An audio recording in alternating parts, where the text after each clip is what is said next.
scraped pretty bad. That sucks. Up under that, and yeah, but apart from that, I'm doing all right. Good. Worn down, man. 15 weeks in now. I'm the grind has ground me pretty well.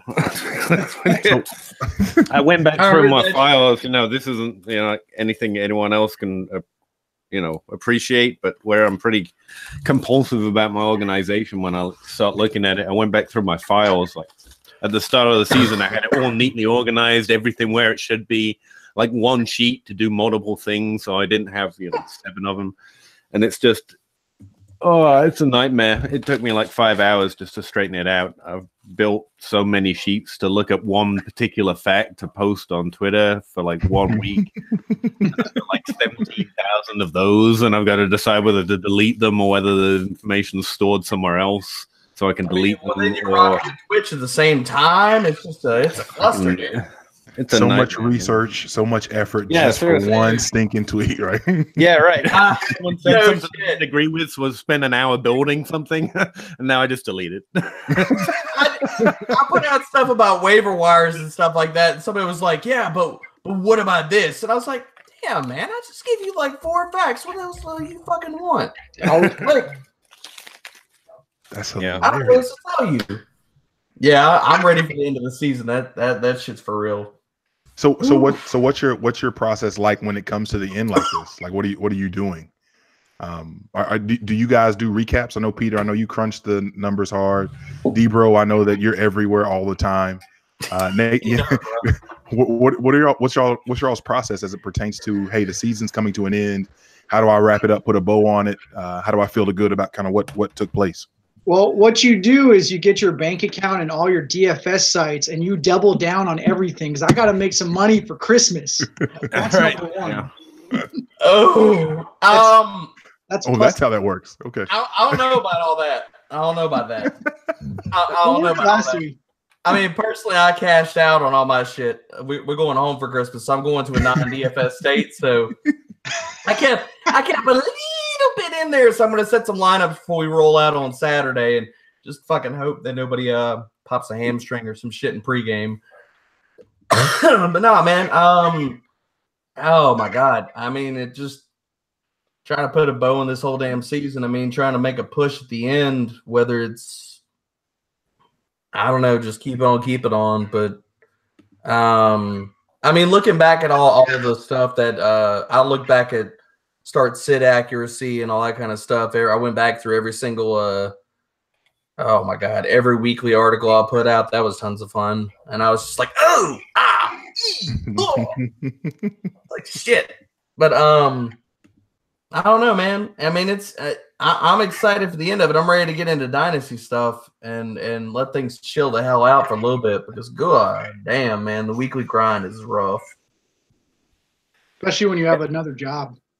Yeah. When this shit ain't your full-time job, yeah, it's woo. And like a life and kids, looking forward to Christmas. I forgot, yeah. I'm actually trying to my process, as J Mike called it. I don't have what I have right now cannot be called a process. Because this is like my second year, and really my first year actually producing stuff people were paying attention to. So I have no idea. It's actually, I try and play it cool, but I have so much anxiety about that kind of crap. Like, I want everything straightened out. I want to know what my steps are, and I don't know where to start. Like, there is so much I feel you, dude. to put in the off season is where most of my stuff goes on. It's where I grind prospects. It's where I look past data, look for historical trends. That's mostly what I do with data. In season, it's more like everyone else. This season, I've had to get a little more, I don't know, what you call it, organized about it, because people ask me questions now, and I'm like, shit, I don't know, man. I mostly run around with my hair on fire, and then I choose the one that puts it out. That's it. I mean, Peter, you have to face the fact that I'm trying to get everything from these weekly sheets into my yearly sheet, so I can actually do the shit that I actually think I do some pretty good process on. It's it's giving me hives, man. I'm like, I don't know where it all is. I know it was all here a minute ago. I had every single stat I could want. It's all on 7 different spreadsheets with the wrong names attached. So I got to figure that out. Now I feel like a dick for reaching out to get that spreadsheet from you. No, it's fine. Oh, there's the rub. No, I like building that shit, but like I've profile projections. You were doing something important, and I'm like, hey, can I have some best ball stuff? No, that's fine. Cigarette. And Peter's like, yeah, no big. Peter's like, yeah, no big deal, no big deal, it's cool, man. And then behind the scenes, hey man, do you got 2019 best ball? I mean, what's your projections looking like? You do projections, right? Peter's like, behind the scenes, he's looking like some workers at a Gordon Ramsay restaurant, like freaking out, running around everywhere, like, where is it? That's the exact scene, actually. The imaginary angel sitting on his shoulder. He's like, "You can do it. You can do it." The devil's like, "Fuck you." That's exactly what it looks like in my house. No, I mean, I actually really enjoy doing that stuff, and the weekly stuff, especially the DFS, is mostly how I've gotten better at the weekly stuff. So I've been processing that way. Like I've been building DFS tools mostly to come up with start sit advice. You guys crushed it. Heavy into DFS, it's been a learning curve, man. DFS is freaking, that shit is a learning curve for real. Yeah. It's not a curve. It's not a curve. It's a parabola. You go up and down. It's like, oh, you think you're going up? And I know what I'm doing. No, yes, I do. It looks like money. I've got this shit. Technical curve for that is the sine curve. I'm sorry. It's more of a roller coaster ride. The parabola thing just kind of goes up. Did I just not finish explaining how burnt out I am? I mean, you gotta bring this shit up right now. I'm just looking for my opportunity to jump in. It all looks like all I see is this fucking linear straight lines right now to me. Gabe, we haven't even said the line that you always say when you press the button. So I guess I can say that for you. Oh, we're live. What's that? We're live. We live. Oh man. Oh.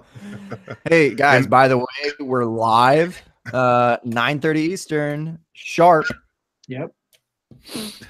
I always like the way no one's plus that. Like everyone goes, yeah, sure, I act as stupid normal. Caught me out. Would have said that if I known I was live. I always expect someone to be like, oh shit. I wouldn't have said that if I'd known, but everyone's always like, say that anyway. I'll say it again. Bring it. Shockingly, we've been live for the last 7+ minutes, and it's been fantastic. Absolutely gold. Good audio. Good audio. Yes. It's been good. For those that may just be joining us, just tuning in, or if you're listening to us in podcast version, welcome. The open bar is here. It's live. And just before Christmas around the corner, Gabe Gearing, Merry Christmas to you, brother. How you feeling? Bro, happy Hanukkah, happy Kwanzaa, happy things, happy life. I'm good, dude. Besides, having forced to booze it with a hot toddy style. But it's going to make me feel illustrious tonight and tomorrow. It's all going away. We're good. It's gravy. J Mike. Dude, hold on. J Mike, I'm going to pass it over to you one sec, but this is my first time meeting Nathan here in the flesh because we didn't get to do off-air meetups like we do's on the open bar before the bar is open. Dude, you are one handsome mother. Come on. Fucker. Come on. Did y'all make sure that you said that? No, I had not. All right. Holy shit. I was waiting for the intros to do that, but this is as good a time as any. I can't fucking wait. No. I'm about to blank my screen. Oh no. Don't you deprive America of that beautiful mug. On YouTube from left to right, Peter Howard, you are first there. How are you, sir? I'm great, man. How are you? Absolutely fantastic. You look good too, Peter. I was gonna say I was a little hurt there. Like everyone was getting compliments, and it's like, oh, there's got that ugly one back in the corner. We just want to wait, Peter. I had a haircut. Left of me. You're I to the had left my of me. haircut What is that? just So for you. I'm the ugly one? I was gonna say something about it if you gave me a chance, but okay. That What are dude, you that saying dude, about yeah. Derek? I put in effort. I Yeah, shaved. you just said the ugly one in the Nothing. corner. I'm the one bottom Nothing. right. Not on my screen, man. Not on my screen. It's not about you, man. Me and you, man. Why don't we Yeah, just start Gabe our said own it. podcast? We'll call ourselves the Ugly Ones, and we'll just talk about these guys. I'm down Peter, with it. I'm down. Peter, you do a very good job of starting podcasts as spin-offs from our show. So this is I great. know. I love Yeah. it. It's- How many That's basic. podcasts do you have because of us? That's basically how I make my living. Yeah, I it's just amazing. Hey, do not besmirch the producer. He's not here, but he's still here in spirit, okay? What up, Jake? He's that man somewhere. had a bad beat. Oh my Thoughts and gosh. prayers. What was that point? What was that point 2 that he lost by? Well, I think yeah, that was awful. But just the fact that it was he had Mark, he was going against Mark Ingram. He had Yeah. Cam, Calf, and Curtis Samuel. You know, enough to beat Mark Ingram. I mean, I'm sure there was a little more of a differential there because Calf had a nice game. But wow, brutal. Absolutely brutal. Love you, bro. First time to the bar, Mr. Nathan Coleman. Mr. Coleman, Commissioner Coleman, I should say. How's a good life? Yeah, What's we going on, need to guys? talk, dude. So, Battle of the Podcasts. Open bar doesn't battle. They just kind of Meander. to the side and wave. Just whimper. Yeah. You know, it just. It's Get okay. it together, guys. Come on. It's okay. That was my worst league too, which is embarrassing because I'm the commissioner. But it's all good. I'm just I had happy you Le'Veon brought it Bell. up. I mean, you just chalk it up to you're the commish. You have commish duties, and it kept you busy, man. Kept you I off the can't give a list. trophy to myself. Or I could. That'd be awesome. Well, I mean, Who's in if the- you don't who's- win, you can't. There. Who's in the championship, Nathan? I'm a terrible commissioner. I know who was in the Final Four, and I'm pretty sure Heisler lost because he was telling me how terrible it was. So I'm pretty sure. Let's see. Derek, did you guys get in the final? It was a 247 and I can't remember. You got like you don't know. You don't know. Wow. The other half that runs I'm not even mad 24/7 that is actually running Hold on. most of that. So I'll leave that to. Come on, Kamish, don't you know? I mean, No. All right, I'm pulling it up. Okay, matchup week 16, football diehards, fantasy football 24/7. That's your dumb podcast, right, D-bro? it's my extremely intelligent, illustrious. Makes it to championships. I mean, that's what we do, kind of Yeah. podcast. Because I totally knew we were in there. Yeah. How did you not know? You're awful. You are awful. I mean, that's at this point of the season. That's it's kind of what I do. So That's just how it be. did we even finish intros? I mean, we got to Nathan the Beautiful, and then we kind of just fell off the map. Well, we know about parabolas, and we peaked at Nathan, and it's all downhill from here. If you know what those look like, I'm Speaking familiar of, as fuck. So I got the metaphor down. But graph dreams, fam. mm, I just want to graph, man. All about that bell curve, baby. All about that bell curve. D-Bro, the Derek Brown. What is this? Your 4th time on the bar? Bro, it's a baker's dozen. I mean, I'm in it to win it, baby. Come Come on. How's the good life? What's new in your world as we close the season? Dude, I'm rocking whiskey and an adult onesie tonight, so it's all good, man. I mean, I'm in the Christmas season. what is it? What is that? Is that a Wookiee? Is that Wookiee? That's Deadpool, baby. Oh, Deadpool. Okay. I saw the like sash thing, and I couldn't really see Well, the color of it. So I had to rock the fake abs because this time of year the real abs ain't working, so you got to have the curves at least drawn on. So Bro, I mean, sometimes you just have to keep the 6-pack in the cooler. I mean, it's just the way it works. You know what I'm saying? a keg's How's it always gonna be better, cold? Mike? Just saying, keg's always better. Oh my gosh. The Gabe, before Yes, we sir. get before we get too crazy, Well, I feel like there's something that we do need to discuss real quick for the people at home who have not seen, who are not sure. Gabe actually went through great lengths to ensure that our podcast has a wonderful, wonderful representation on a t-shirt. And I feel like we bring this up usually right at the end. I want to make sure that people who are here and are excited about it know about this. Bullshit at the end. Yeah. So we're going to get this in now so people know. We've got a t-shirt pinned on Gabe's Twitter at FFManBun is our Wubba Lubba Chub Chub t-shirt, otherwise known as Wubba Lubba Chub Chub.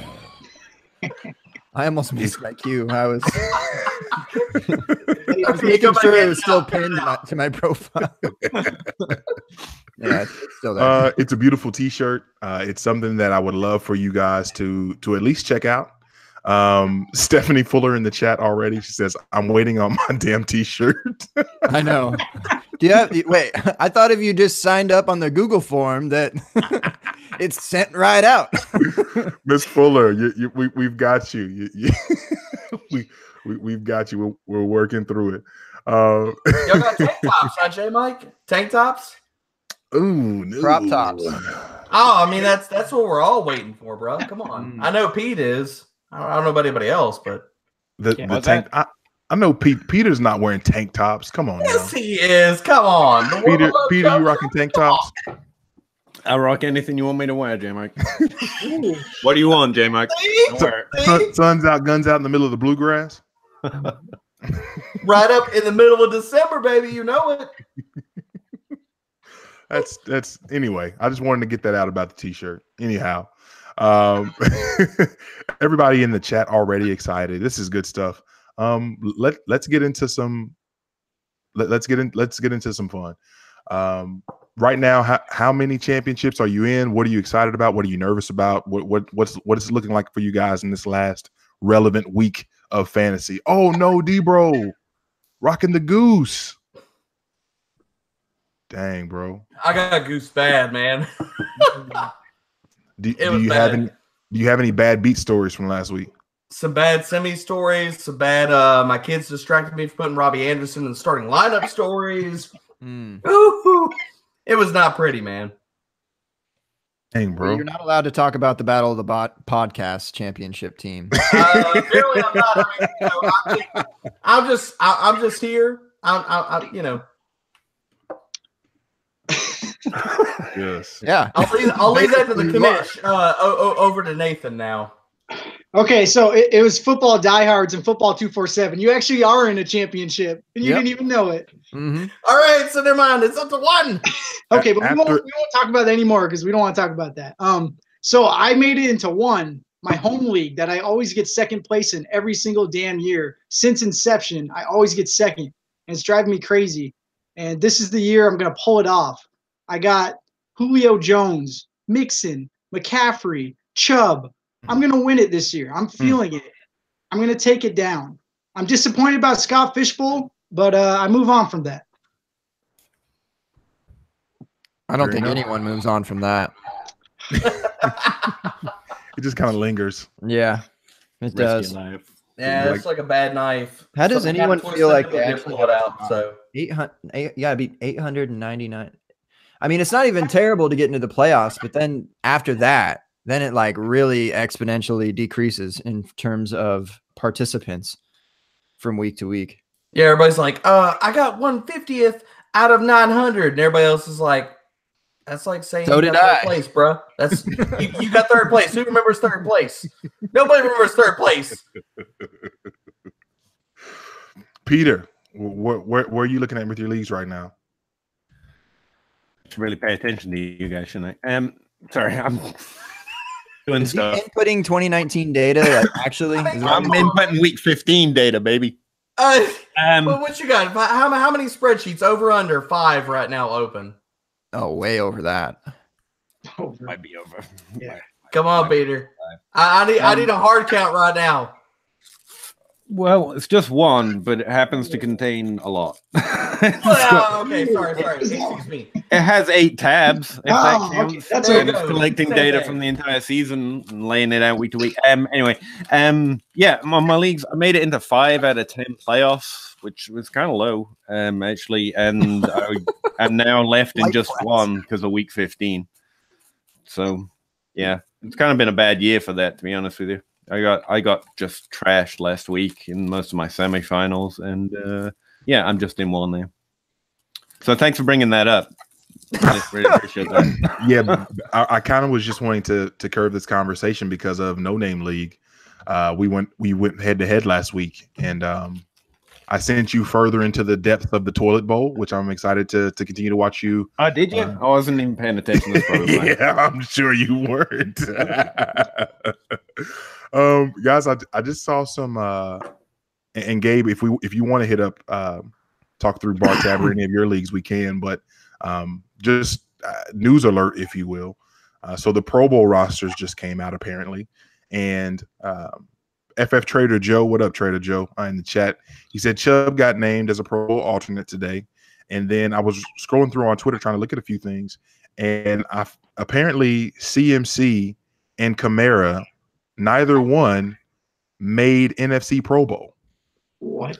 Yeah, I was really surprised with the Oh, calf snub, but I don't know, not the Camaro one as much, but I still think he should have. But I would I think calf should have got it more than Camaro.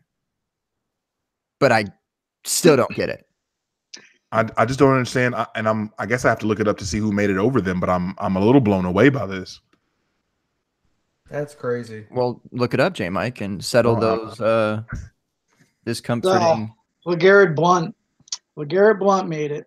No, don't you say that. I'm not Amir listening to you, Abdullah. Nathan. I think The Lions running back roster made it. Sans carry on. we might need not an listening to you. investigation into the criteria for the Pro Bowl in this game. All right. Well, while you look that up, J Mike, I'll talk about one of the championships I'm in. And when I say one, I should say the only. No, I got a couple. But this is a home league, and I'm up against my brother. And last year, we actually were in the championship as well. So it's just straight Gearings of all time championship slate. And I said, let's chop it last year and let's have an all free agent draft. So we drop all of our starters, all that we worked for all year, and then just pick up all the guys that were available on waivers. And we just would have a draft of sorts between us, like a dispersal draft. And this was my lineup last year. I'm trying to convince him to do it this year because it is so entertaining. And I won. Drew Stanton, Wayne Gallman, Capri Bibbs, Eli Rogers, Keelan Cole, Adam Humphries, Eric Ebron, Antonio Gates, Josh Lambo, and Cardinals defense. Murderers Row. Oh, and it was a decent scoring week. In PPRs, I got $1.25 out of it. I mean, Keelan Cole, 16.8, Eric Ebron, 19.3, Antonio Gates, 20.1. So if y'all got friends out there that don't want to hog the whole thing and have some fun with it, I love that idea. He's too soft to do it this year. He didn't want to do it. No. He's like, no, I'm good. NFC running backs: Todd Gurley, Saquon Barkley, Zeke Elliott. That's kind of hard to argue with. Yeah, that's fair. NFC just balls. They're stacked. I mean, let's take a couple of these guys and put them in the AFC though. James Conner, Melvin Gordon, and Phillip Lindsay. Melvin Gordon all day long. D-Bro, still upset that you didn't trade him, but that's okay. I mean, you can have him right now. You're such a jerk. I'd take Calf and Kamara above Lindsay for sure. Yeah, and Lindsay's balled out, but yeah. Definitely McCaffrey. He's been so good this year. Speaking of being so good this year, where does he rank for you guys in Dynasty? McCaffrey specifically. Like in terms of running backs, if you're just throwing out, and I know this is totally random, CMC on your list of running backs right now, on your dynasty? Like, where do you take him? Is he top 3, top 5, top 10? Probably not further down than top 10, I'd imagine. It can't be further than top 5. I don't even see that. Well, we all come from different places. I'm just curious of thoughts, Gabe. I'll throw it out there first. Sorry, first J-Mike, guess first round. How accepting you are of people makes me sick, J-Mark. Seriously. Seriously, you're just way too nice. Fantasy football is about hate. You know, we spend our whole lives trying to be nice to people, and this is where we come to hate things, okay? Just, get used to it. He's an RB4 for me right now. Yeah, top 5. That's where I'm going to. So you say 4, Peter. Who do you have in front of him if you have him specifically at 4?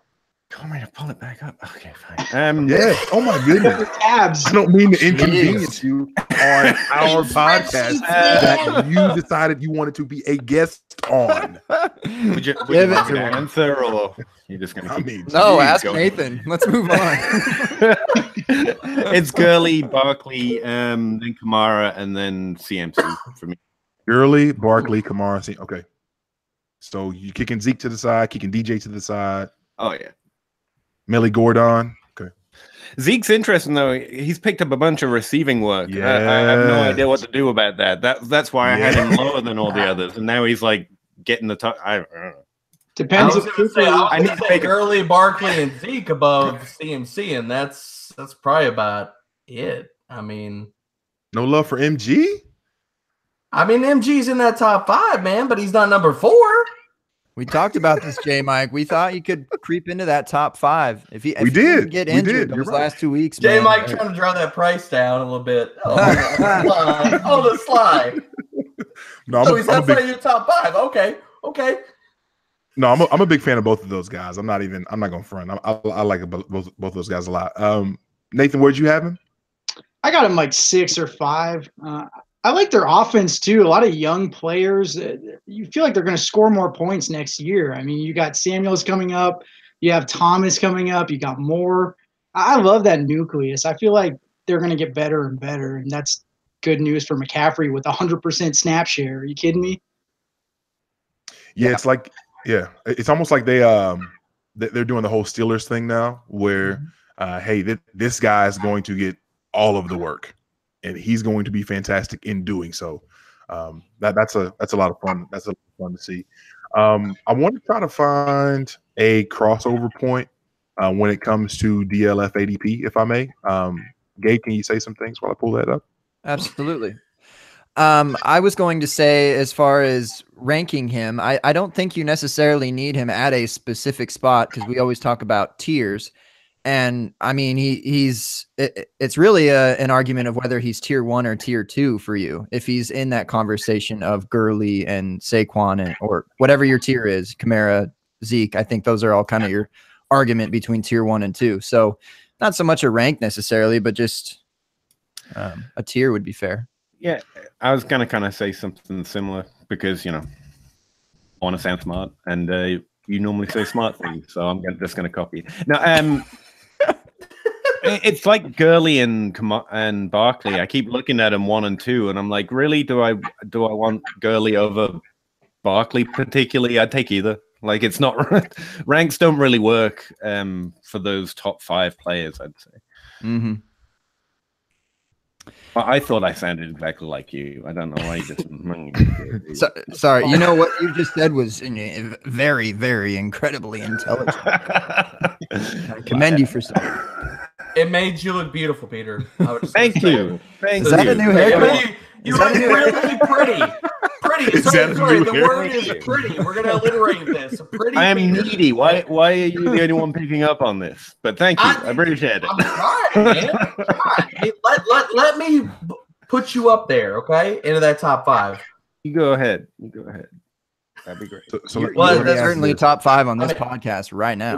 Yeah. It went all silent, man. That's all I had. That's all I had. Oh, so we know who's 5 right now, and that would be me. As we look here at December ADP, Christian McCaffrey, any guesses where he is overall? I bet he's 5. I'm gonna say 8. Wow. 10-ish. What do you think, Nathan? I think 6, right around there. Okay. Wide receivers get that love, man. What do you think, Peter? Not Who are you lately. talking about? Oh my gosh, What Christian Like, who we on? McCaffrey. Jeez, I already gave you the damn answer. No, I'm saying, what do you think he is for? Yeah, I December? had him 4. What? Oh, for 80 now. 15 overall. Hey, Mike, just I'm just gonna get in my vehicle and just drive to Kentucky until I find Peter. I knew I could break you, J Mike. Yes, There you you are. go. Let You the are. hate flow. You are systematically You got an hour dismantling me ahead, right now. You are dismantling me for sure. about to right give now. you J Mike about to give you a new haircut, Peter. Yeah. it's called that wig It's your split. wig. So CMC is currently 6th in December ADP.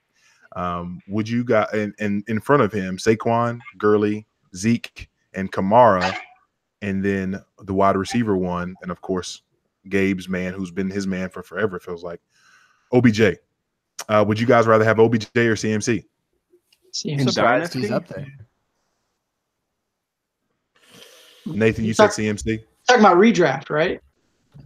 Dynasty. Dynasty. Nah, I mean, I'd take CMC ahead of OBJ. Okay. The Debo? quarterback situation is kind of, we don't know what's going to happen. We don't know. We assume they're going to get a rookie. We don't know if that rookie's going to be good. J Mike, I feel like the better the better thing is DeAndre Hopkins versus CMC. That's where it's at for me. I'm getting there. Oh my I'm God. sorry. I'm like Peter. Just go to 4, man. Peter, Come this on. feels really good to let this flow through me. You're right. I'm enjoying this. The Mhm. rage that kind of builds up and just kind of comes out. That's your 2018, great. Probably man. the nicest Start man in the over world. 2019. Yeah. Back to nice J Mike. Let it I go. mean, he's got the Christmas tree behind him and everything, man. I mean, No, he's forget ready to that. roll. It's the star changes colors and everything. You know what I'm saying? That's 1 me. second is blue, the next is white, then it's J green. Mike's turning It's like green. your Got that mood. Grinch going on. Yeah. The star. It's about to turn red in a minute. Just start going. Just turn on fire. It's about to get biblical over here. I thought you were just changing rooms really quickly. Say my name. Say my name. Oh man, so Gabe, did Was you there a answer CMC Odell? question going around? No idea what we're talking about. CMC Don't worry Odell. there. Oh, that one's hard. Like I said, I was surprised he was up there. I mean, player's sake, I just still like OBJ more, but Okay. like value sake, I think that you would have to take CMC because I just don't think OBJ really belongs there in the Gen pub right now. So I'm just surprised to see him there. Peter, who you got? OBJ. I mean, now that Christian McCaffrey's the QB1 and the RB1 and the wide receiver 1, I get how it's difficult, but I'm just going to take the wide receiver and dynasty. CMC is OBJ 's a QB2 QB. behind OBJ. Oh, that's true. He's now the I mean, he's now the OBJ 's best actually quarterback the better Giants quarterback, have as well. so. Yeah, I forgot. that. OBJ Actually, is the best. CMC threw his 50-yard touchdown too, I suppose. Huh? Yeah. Oh yeah, CMC was doing his best OBJ impressions. What it was. Mhm. CMC or Michael Thomas, who is number 7 in ADP. Michael Thomas. Again, I'm just going to lean wide receiver in dynasty. So Yeah. you have to get at that elite tier before I'd start switching it over. So then that's the question then. So it sounds like you guys would have him. You have DeAndre Hopkins ahead of CMC. Yep. Is he in that elite tier? Yep. Yeah, Yep. yeah. What do you think, Nathan? Yeah, tied to Watson. He's going to be around for a while. So tied to elite quarterback. I love him. Love Hopkins. He's awesome. It's just a recency bias thing. The running backs are surging, and I mean, we talked about this at the beginning of the year with how many were in the top 24, Yeah. or how many top 24 running backs were in, or were that high. I don't know what we said. That makes so little sense as well. I mean, where they're surging now is the time.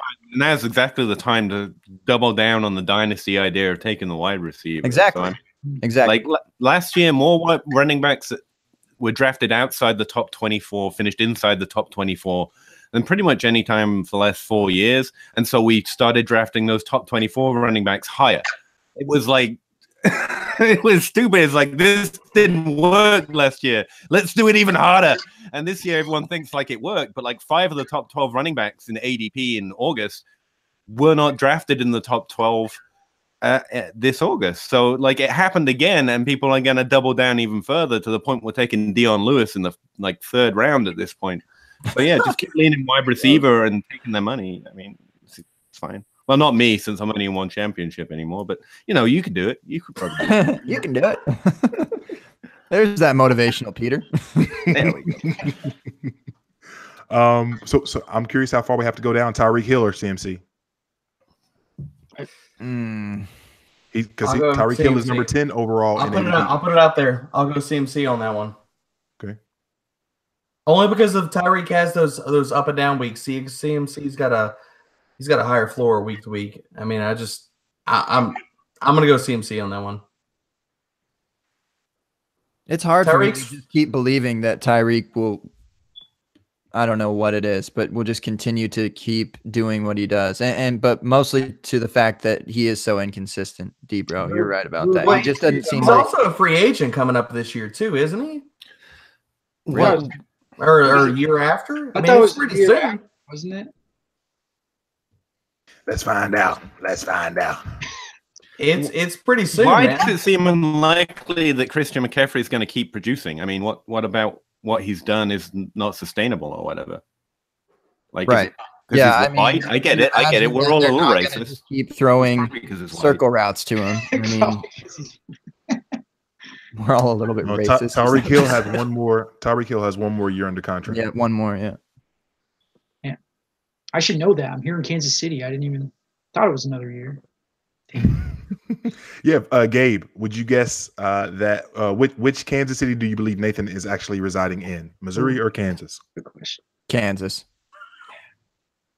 Yeah, he said rock chalk. Oh yeah, rock chalk, baby. No way that he's a fake phony, man. Look at that face. I actually live in Idaho.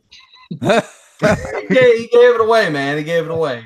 Are you so Nathan? Just real quick, because you're such a strikingly handsome young man, would you consider yourself the Jimmy G of fantasy? Oh, team sex, baby, come on. I mean, like team sex in the sense that I'm married and only having sex with one woman and not a porn star, but sure. I mean, I get hurt sometimes. I let fantasy owners down. So yeah, definitely. That was nice. Well said. Deep. I like that. That is a well thought out answer. How many times have you had to answer this question on the red carpet? Fight a nickel, let me tell you. Quick shout out to everybody in the chat. My goodness, it's lit all the way up. FF Trader Joe's in the building. Aton was first. What up, Aton? Dwight's in the building. Trader Joe. Obviously, Miss Fuller, we shouted out earlier. Spoonie was cracking. Spoonie. Ethan Turner, what's up, my man? Jesse Reeves in the building. What's good, Jesse? And actually, Gabe, Jesse just hit you with a compliment, I think. Jesse said, Gabe is the Jimmy G of fantasy. Put some respect on him. Oh, shit. Nathan, you hear that shit? Damn. I can't argue. Daryl Gullett, what's up, man? Thanks, Jesse. And you're right, probably. I'm putting it on as a poll right now on Twitter. Ooh. You guys carry on. I don't know if my esteem is ready for that. Just don't let him get close-ups of Nathan, man. I think I've seen the Abbey before. There's no way that they can zoom in on you. You don't dig on his Twitter either. Don't try and find, that good-looking, like suited up picture where you just got the fade, the clean cut. Just got one of those fancy shaves with the knife and the shaving cream. One of those, Don't look for that. I'll see what I can figure out. Well, you just make sure and put the crop top of me up. Peter, are you gonna be the Andy Dalton with this? I mean, I don't get it. We getting let out in the cold here. We're just trying to bring ourselves up, bro. Look, we're just trying to bring ourselves up. This is about us. We know what y'all look like, and it's something else. But we're just trying to function, man.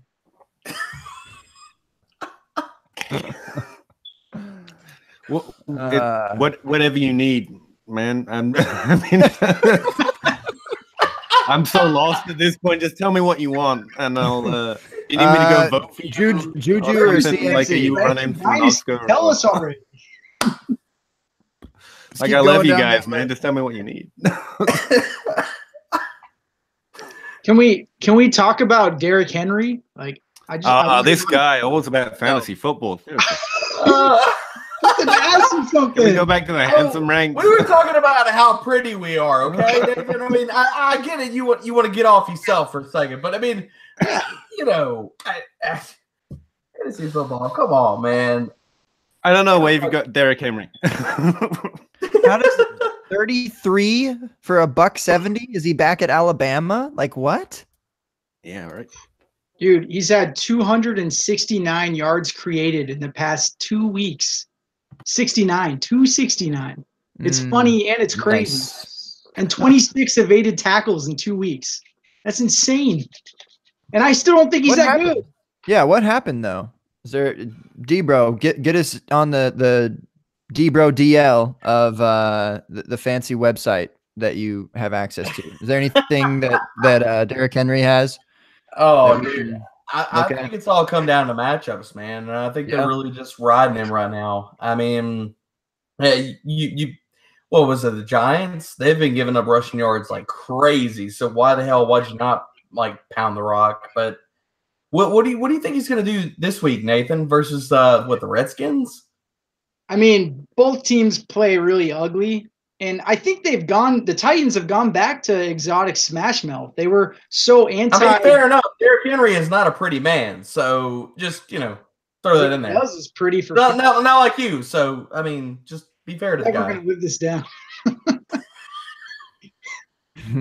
Okay. Yeah, I mean, I think he'll shred the Redskins, but it's still going to be a similar game to the Jags. It's going to be low scoring and ugly. But, I mean, my God, his red zone I think he has like 17 red zone carries in the past 2 weeks.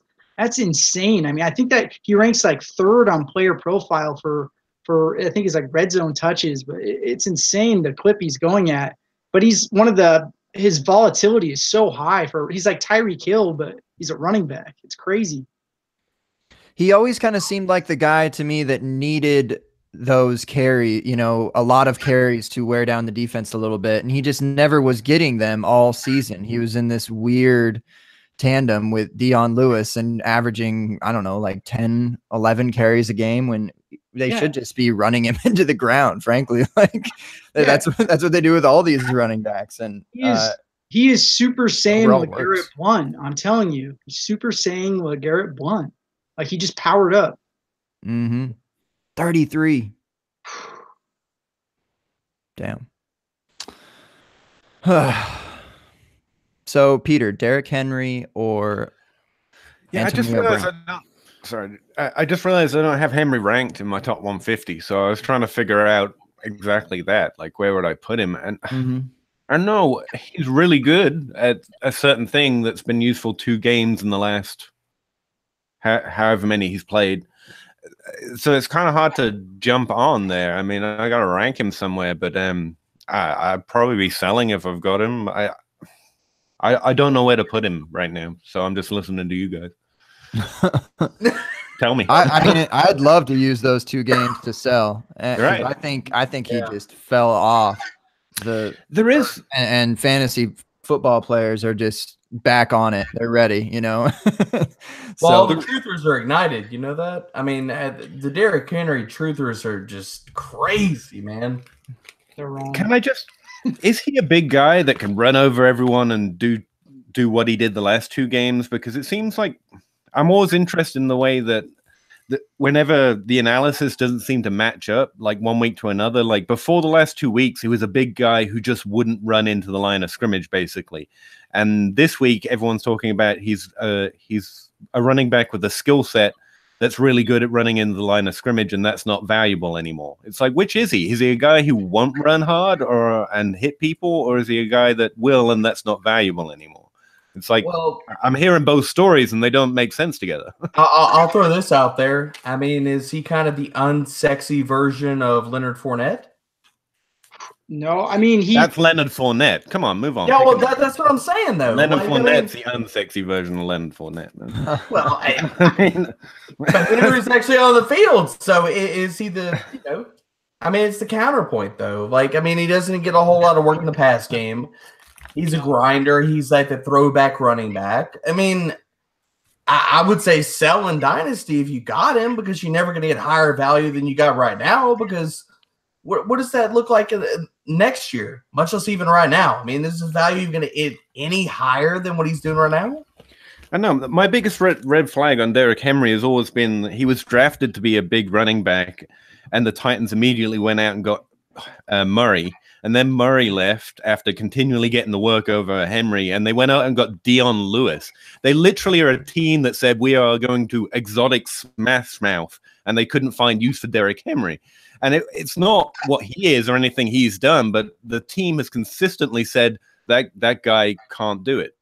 And that's been the worry for me. And these last two games are weird. It's like, I wouldn't be surprised if the Titans had just been, wrong. Because they're wrong about so much so often, but like that now I don't know what to think. When a team consistently says, we would prefer Dion Lewis to be our exotic smash mouth running back over Derrick Henry, then that probably means Henry's not putting up what he needs to in practice, right? But now maybe it was just the team getting it wrong. See, that's why I can't make up my mind on him. I think the beginning of the offseason, though, a lot of people thought their offense was going to change. It wasn't going to be that exotic smash mouth anymore. It was going to be Matt LaFleur passing the ball more. And it ended up that their best form is exotic smash mouth. That's how they're winning games right now. So they kind of reverted back to what they were before.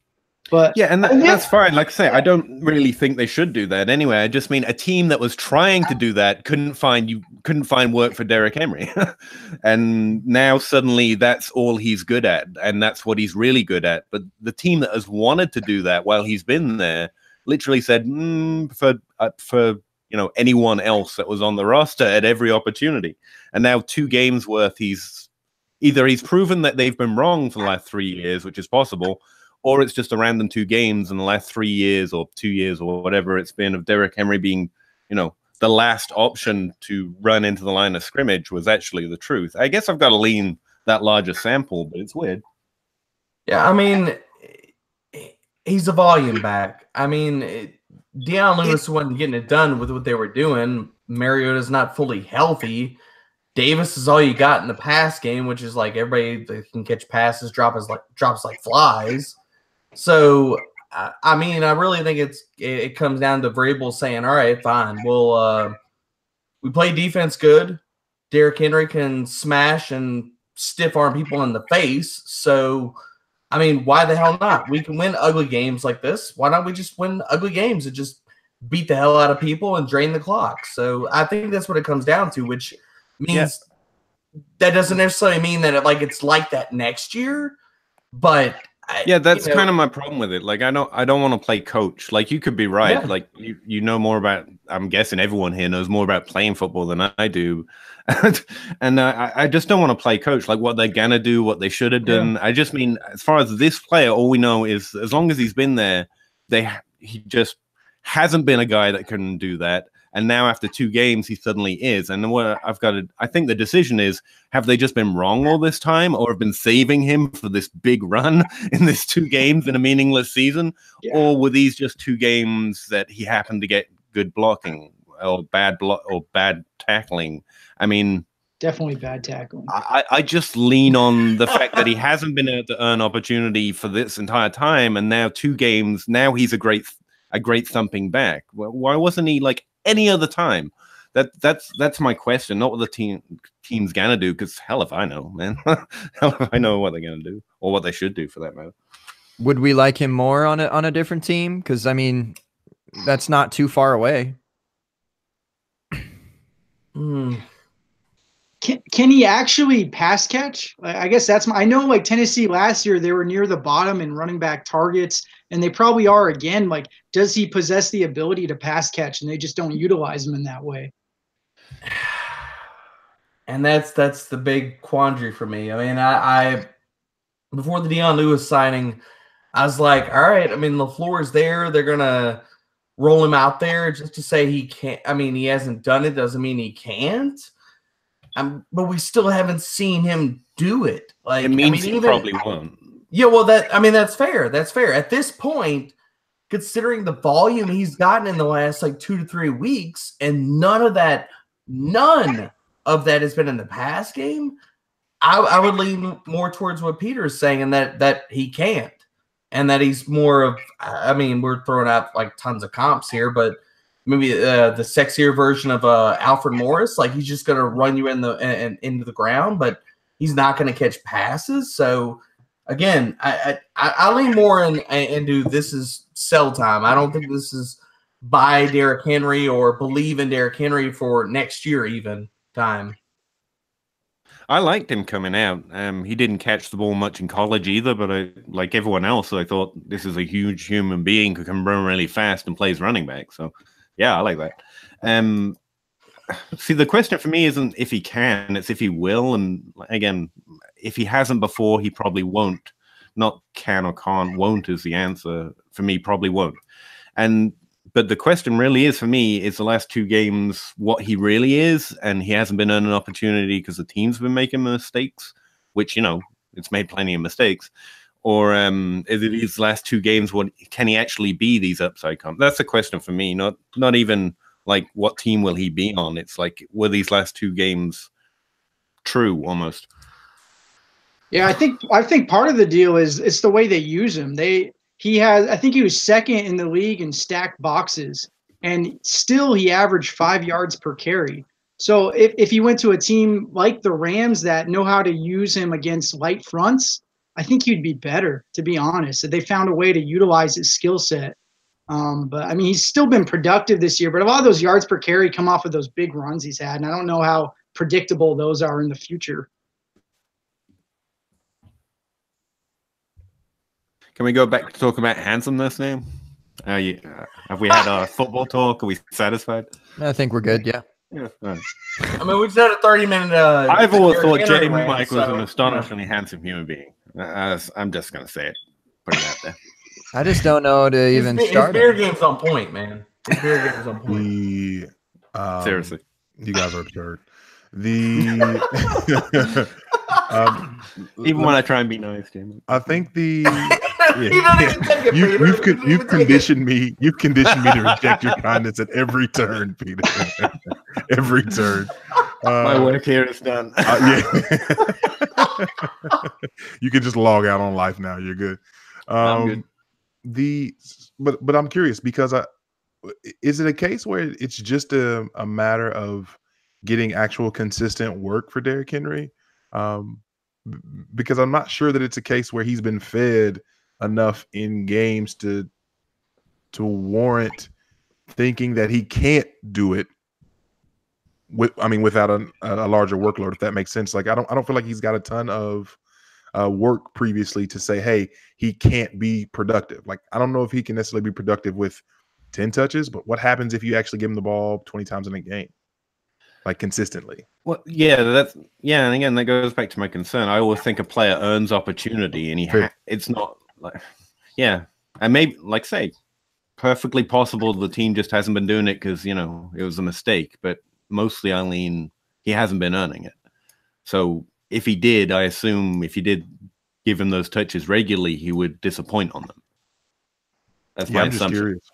Yeah, or the other side of it, did them signing Dion Lewis to be the guy not really work out? So now they're going back to Derrick Henry. Everyone's gonna hate on the little guy. Dion Lewis is doing all right. I don't hate on him, man. I mean, he's put up some points for us this year, man.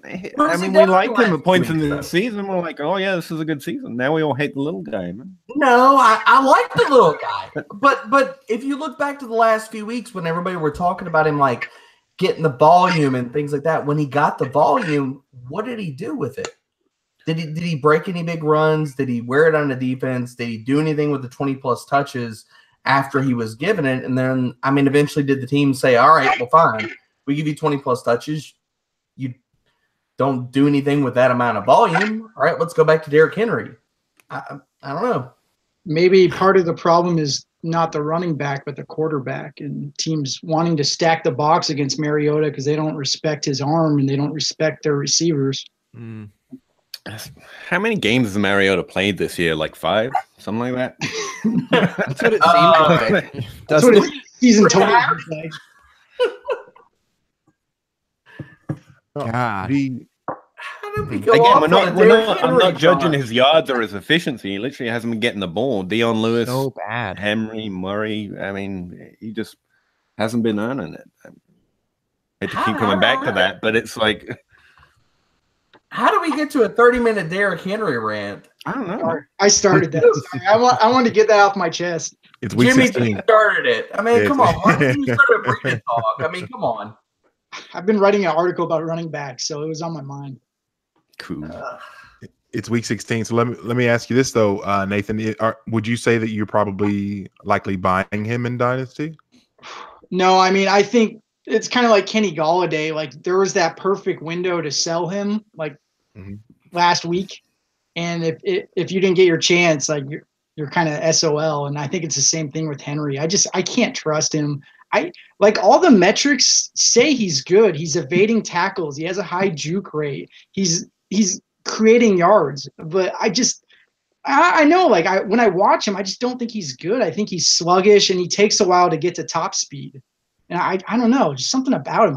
I want to stay away if I can. So yeah, I'm selling. Wait. Let's rewind for a second here, Nathan. Oh my God. Nate Handsome, are you fading Nate Kenny Galladay? No. Are you saying I'm Kenny saying, Galladay was a sell? no, he was a buy. I mean, sorry. Oh, okay. I just put it out there. I'm like, I was saying like I would sell Kenny Galladay. I wouldn't want to sell him. I want to buy him right now. That's a big difference. I misspoke. I was thinking so much about Derrick Henry and being handsome, I just forgot what I was saying. So It must be a burden actually to walk around with that oars in the back of your head. Like, damn, I'm handsome. I'm glad I don't struggle with this. literally never. I don't know that problem. I got lots of free time. Never think had about to stuff. worry about it. We just don't understand what it's like to live on the other side. I got all kinds of time to think about other things besides the cuteness, you know. I hate you guys. It's true. It's a positive when you think about it hard enough. Alone in your room at night. It's just a modern case of the haves and the have-nots. You know what I'm saying? Staring at the wall because you don't want to look at the mirror. There you go. That's so crazy. I'm just impressed you bought a mirror. I just banned them from the house. It was easier. I mean, I got one, but I mean, I don't say I look at it. I'm just gonna put it in the Just corner. there for a Oh man. I mean, look at me. I'm wearing an adult onesie and a damn sock hat right now. I mean, I'm trying to cover up every part of me that's visible. That's exactly Hey, it. listen, like my man Vernon Davis said, only God can judge. You wear what you want to wear. You leave at halftime if you want. It doesn't matter. It Damn, doesn't matter. we're biblical. Wow. I thought the halftime thing was more Vontae Davis than Vernon, but I mean, I don't know. I said Vernon doesn't have to Vontae, worry now about I'm just like We don't know missing. what That's the Vernon's second. packing. No one cares what Vernon looks like. I don't want to talk about. No one worries about that. He has a $15 million contract, and he's like 45 years old. He's like, nah, I'm good. And good. Still good. I'm good. The real quick, aside from Baker Mayfield, and I just need one word answers around the horn. Who is your top rookie QB going into the future? Who do you like most for fantasy moving forward, excluding Baker Mayfield? Value or just how good they're gonna be? How about you give me both? Yes, All right. give me both. In one word? That basically gives up Peter's answer. No, give me.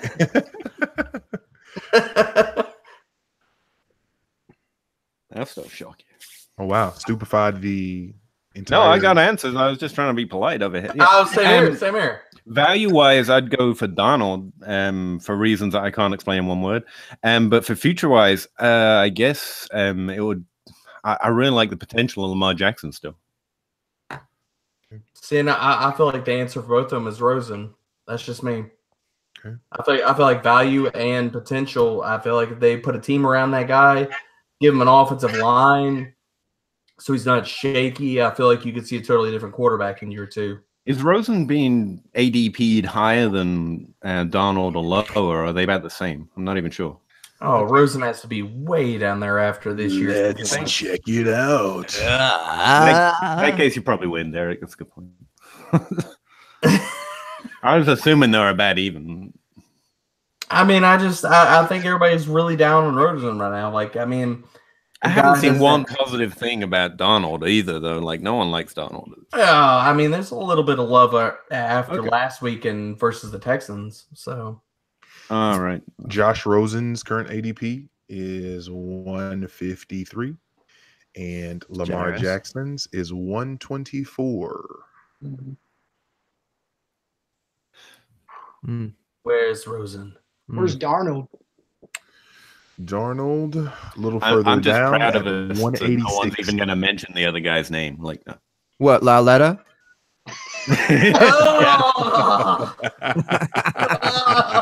Yeah, we don't. Yeah, Swerve. We just Swerve. I like that. Eli Manning's going to He's play the best. My co-host is the best. Oh, I love him. That was good. Lauletta? Like it was a question. Like what? Nice for what? Very good. Well, sadly, our time is drawing nigh. Is there anything else you guys want to hit on before we kick rocks? Wow, we really took too long on Derrick Henry. I thought we were just getting started. I felt like we just kind of hit a Derrick Henry rut there for a while. It felt like his carry, like we just got stuck in the offensive line for a while. I'm sorry. We found the kryptonite to handsome Nate's Nate's glory, if you will. Derrick Henry. That's my bad, guys. Now you're the Derrick Henry guy. How's it feel? Don't tie me to that train, man.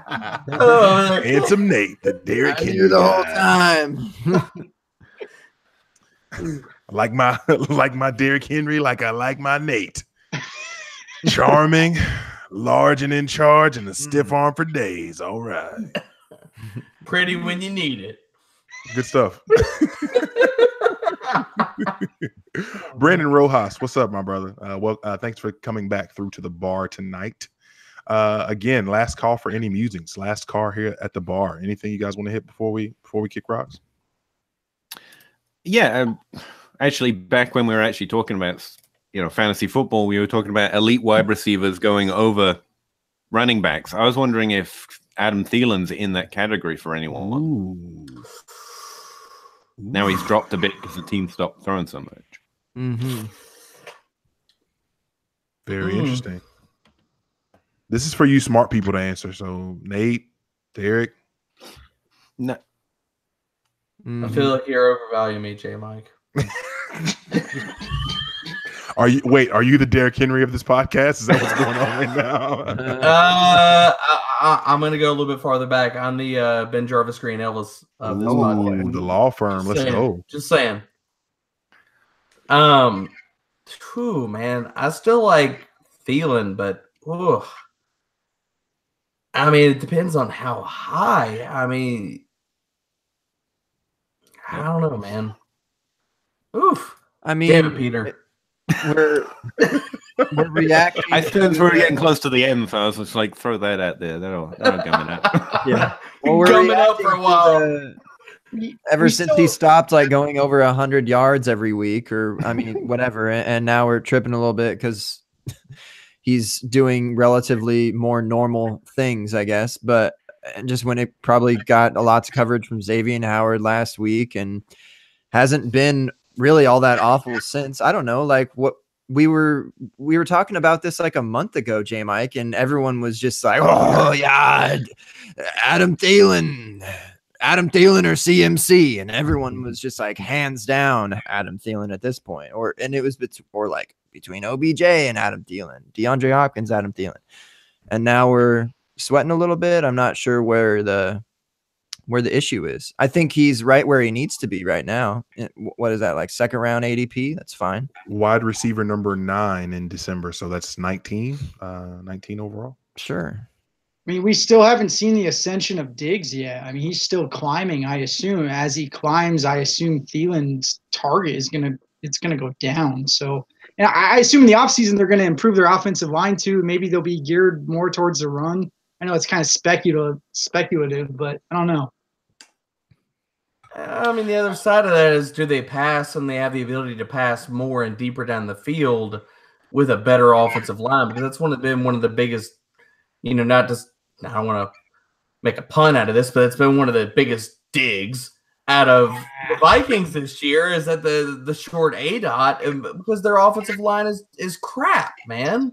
And I mean, Cousins has no time to freaking throw the ball. So I mean, what do you expect? But I don't know, man. I mean, if you're in that short window, yeah, I like Thielen still. I think he's definitely a buy candidate right now because that price is definitely down from all that early season hype of all those 100-yard games. And so, I mean, I like him, but it depends on what you get him for.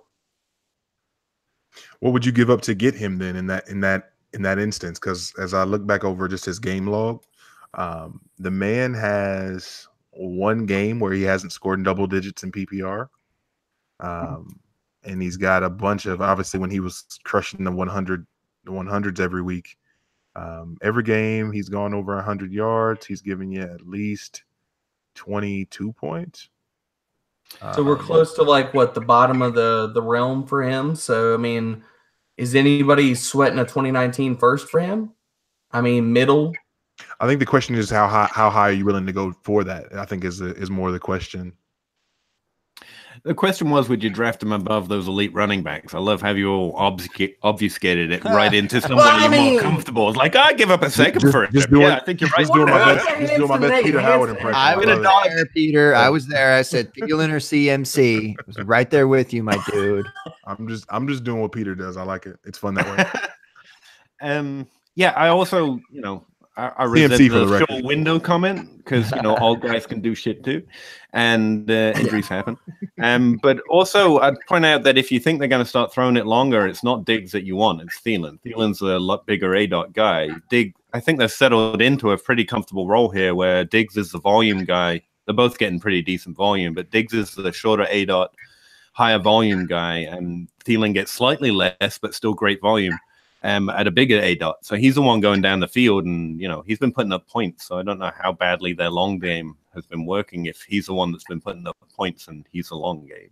I had to look at that, but I wasn't getting that sense from him. Who do you take, Peter? Thielen or Diggs? I was all about Diggs this offseason. Actually, I was all about both, but at this point, I've got Thielen higher than Diggs. Okay. So what do you say about to that? The running back line then? Yeah, I haven't.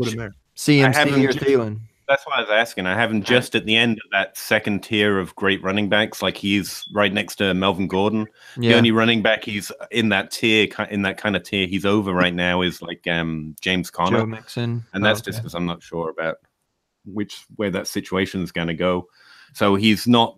I haven't got him up there with Hopkins and players like that would take over those elite running backs, or even that very good tier 2, small tier 2. But I have him right there with him, if you know what I mean. So I was wondering if anyone felt differently. I would take CMC over Thielen, but I think I would take Thielen over Mixon at this point. I think he's in the middle of those two. And I only say that about Mixon. I love Mixon, but considering what Andy Dalton, that the rest of even next year, the 2-year outlook for that franchise, yeah, I'd take Thielen in the middle of those two running backs. Do you take into account how old he is, being 28 and being a deep threat with a higher ADOT at an older age? Does that matter at all to you guys? I mean, I know 28 is prime, right? I mean, that's not trying not to worry about it. I mean, I don't worry about it considering he's running all of his routes out of the slot.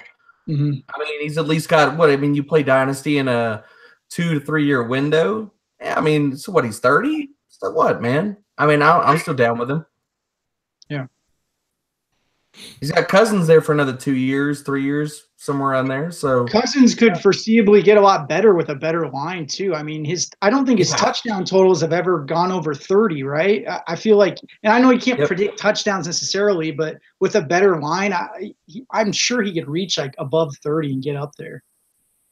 Hey. Handsome Nate, you're talking to the biggest Cousins truther out there. So yeah, better offensive line. I absolutely agree with you. He's Cousins gotten a lot all of day. hate this year, man, and I don't think Oh, it's dude. all that. It's fair. Redskins Twitter, man. I'm all over Redskins Twitter, and like if I talk Cousins, about the Cousins, new I'm Tony blasting him. Romo. I'll throw that out there. Cousins is the new Tony Romo. People love to hate on that dude. I like that. Yeah, Peter, with your thought on Thielen, I'm just curious where you have these two guys in comparison. Where would you have his teammate Dalvin Cook and then David Johnson in the midst of that pecking order there? I've got to work on my running backs a little bit, but I've got Cook lower than Thielen because he's a running back, and in Dynasty, I just lean the wide receivers. I've got Cook pretty high though. He's actually running back 12 for me right now. Okay. So but that's with Hunt and Le'Veon Bell above him. Like, I don't know I'd take either of those two there, but it's just a what if rank, right? Okay. I got to see where they land, or if Hunt ever lands anywhere again. But so he's running back 10 to 12 for me right now, which puts him in a tier or two below the Thielen conversation. What about DJ? DJ, I've still got up there, man. I still think he's a top 5 talent. He's in that Melvin Gordon, Adam Thielen kind of bracket. So he's above those two, by the way. He's right next to Elliott, who I'm also confused on, like I said, because he's now a receiving back. Yeah, if you're a buyer on DJ, going back to the Rosen point, I think you should be buying him as well. I mean, just because DJ's been affected by that too immensely, and you could argue that he just doesn't, in quotes, look as good. Right. But I don't know. He's down to RB11, man. That's Damn it, bizarre. Gabe. I find love that that shocking.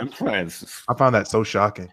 I love that. Absolutely It's like, love that. You had an offensive line there, and all of that changes. It's All not even. of that Come on, changes. can't we let go of the offensive line thing a little bit? Like all off season, I heard Seattle can't have a good running back because the offensive line. I pointed out as long as they're running the ball, they'll have a good running back. And now Chris Carson is a great running back, and everyone's like, "Oh, this offensive line now matters instead of Seattle's line." Tim Turner, what up? Come on, man. It's fine. Yeah, Carson over Hopkins. I don't Still know. alive. The ability to block does matter. I mean, Sure, it matters, that's but the we thing can't that measure it or predict it. So questioning what their offensive line is going to be next year, like this stone definite, this is a bad offensive line. I took on in an article this year, got trashed by everyone, and now everyone wants Chris Carson. So I think, the historical trends just, we can't predict good blocking. So saying they need a good offensive line, sure, but we don't know when that's going to be, or if this offensive line will suddenly be good at blocking next year. It's just, I think it was. whether I they're think going to run it enough. Well, not to my point. My point is that they bring in talent, they bring in draft picks, they sign players, whatever. If they improve from being trash, then does David Johnson go up? Because I mean, if you're rolling around in the trash with McCoy for most of the year, you got nowhere to go but up. So that's what I'm saying. Rolling around in the trash. I mean, that's so what David funny Johnson to has me. been doing, man. He's rolling around with the ghost of Ricky Seals Jones this year, you know. Ricky Air Yards Jones, baby. Woo! Jeez. That's really interesting. I like that. I like that a lot. I like the question a lot. Spoonie had a good question too. And this is, I guess, what we can close on. He said, "Do you guys think that Thielen still plays on his low contract? I think he's got 2 more years left on a rather team-friendly deal." I don't think he has a way to I bet negotiate he's, out of that. So yeah, Really? Is there not? I mean, I don't. You can't just get an extension whenever you want because you I was play gonna good? say, I wouldn't be surprised if the team tries to make him happy. I mean, what did Peter say? He's what, 27 or so? I didn't say it at It's- all. I think he's 28. He's 28. I 28. googled it. So Yeah, he's 28. Oh, sorry. My bad, Peter. That was the handsome one. Handsome. How the hell do you get us Handsome. confused? Handsome Nate. Hey, Yo. I'm down here in the gutter with you, man. So I mean, I think we found a podcast title today. Are Better you really parabola. Is Steven going to pull the Le'Veon and hold out for a year at 28? I mean, if you're not handsome Nate at 28, I mean, what you got? From a narrative. That's from how a narrative. old I am too. That's so weird. Oh my gosh. Handsome Nate is Adam Thielen. Oh my gosh. If that's not a title or something, I don't know what to tell you. This is crazy. He yeah, just as the hometown kid, right? The narrative. That'd be pretty interesting to see him hold out if that was the case. No. But we haven't heard any whispers. You don't think that would be about, interesting if he did? No, I'm just saying that he would never do that. I'm agreeing with that. I'm saying I'm saying I don't think that. I think that'd be crazy if he did. I don't think that could happen, but that would be super interesting if he did. I don't think we've heard any whispers about an extension though yet, right? I haven't read anything about that. Usually you hear something before it happens, and I haven't heard anything unless I'm he's still 2 years out though. They got no money either. They're right 31st in cap. His Cousins. So I mean, he's coming off the books the same time the Cousins did. So they probably just ride that. I mean, and that dude is so nice. Like, like no way. That's probably a good point, though, for Dynasty. I mean, if you don't think they're going to extend Thielen, if you're worried about his age, which you shouldn't be, and if you're worried about Cousins, and he's already sucking up so much of the cap, typically when you've got those things all working together, you see a team going down, not up, right? So the money could just be sucked up too much by Cousins. They can't extend anyone. They start losing talent. The team play goes down, and that would be a reason to be down on everyone from Dalvin Cook, Adam Thielen, and Diggs, let alone Cousins. So, I mean, if those are the dots you're connecting, you just got downgrading them. I'm not yet. I think they got another good year in them at least, but those are some interesting dots. Weird you want to connect them. Adam Thielen seems like so much older than Antonio Brown, Leo Jones, AJ Green. So old. You know, it just that's and he's funky. played less. T.Y. Hilton. It's like, yeah, exactly. That Alshon Jeffrey, like all these guys are around the same age, if not older than Adam Thielen. But I think we all think that he's just like he's like granddad. Yeah, yeah. ARP. But we give those guys. I think we give those guys more respect than Thielen. Yeah, they do. They shouldn't. Yeah. All right. That's all I got, Gabe. All right. Fine. Well, we'll see y'all in 2019. I can come up with another one to make us go another 30 minutes. Hang on. Yeah, what do you got? No, I was looking at the same range, and another question occurred to me, actually. Like, my toddy's not finished. Last time I was on here, everyone was arguing with me actually about Tyreek Hill being dude, like bro, you were receiver not one. lying, bro. I got a half fifth left, bro. I'm good. Sorry, Peter. Carry on. Nah, man, I'm good. It's fine. Go ahead, Pete. Let's go. I was wondering, like last time I was on here, everyone was arguing with me that Tyreek Hill was the wide receiver one in Dynasty. Speaking of age and ranks, that's not true. Come back By the way, down that's not true. On here, you're doing your spin job that you like to do. That is not. I literally sat here and got harangued for an hour. No, we simply posed the question. I posed the question, and you took umbrage with the question. I got harangued. I remember. You got so upset. You were like, "Why is this even a question? Why would you ask this, John?" Like, yeah, you freaked out. I remember. Wide receiver one? What? Gaslighting me? Yeah. I said we asked. Could he, I remember the question was, could he be in the discussion for WR1? That was the question. Yeah. Like just where the age question just came up. What was one of the positives for Tyreek Hill? Like he was young. Like he might end up being the wide receiver one by the end of this year if Rodgers doesn't play. Looks like Adams is ahead of him by 13 or so. But what was going to be your question, Peter? Sorry, I didn't mean to cut you off. Where's he ranking in relation to the guys we were just talking about? Thielen, Gordon, David Johnson, Elliott. Is he in that tier, or are people still pushing him up over there? I'd say he's in the tier. December ADP had him at wide receiver 4, and it had him overall at player number 10. Damn, man! Right behind DeAndre Hopkins and Kareem Hunt, and right in front of Melvin Gordon and Devontae Adams. Wow, you put it. Tyreek was above Devontae. I'll screen share it if you'd like. No, I believe you, but that's crazy, man. You sound like Peter when you take umbrage with the. I just tell you what I think, or I tell you what is on the screen. And now you know, Derek. Now you know about J Mike's life. We got to spread the truth together. He hates Julio, hates Antonio Brown. He's been Don't you pumping start. Tyreek Hill for years Don't now. you start, Peter. Like the minute he came into the league, he was like he should be drafted above Antonio Brown. It was crazy. It was above Devontae. So disgusting. I mean, I'm tired of being gaslighted, there, Mike. I got so much hate about even Devontae versus Mike Evans this year, and people are like, Mike Evans above Devontae, and I'm like, what? But even Tyreek above Devontae, Here it is. Tyreek. Here's Tyreek and all of his splendor. Right You are there. actually screen sharing right now, just so everyone knows. He is. He's doing it. He's doing it. He's clicking on it. Look. Hold on. I'm gonna stop talking for a second so we see the mouse. It's nice. It's nice and highlighted right here. Here. In case you didn't see it, it's right here. Tyreek Hill, KCC. Wow. Right above Devontae. Wow, Juju went ahead of Antonio Brown finally, huh? How about that? Don't worry about Kareem. That's crazy. It's kinda, matter of fact, let me just scoot that along. Yeah. There we go. So in case you were Let me just hide more of the truth. That's J Mike said.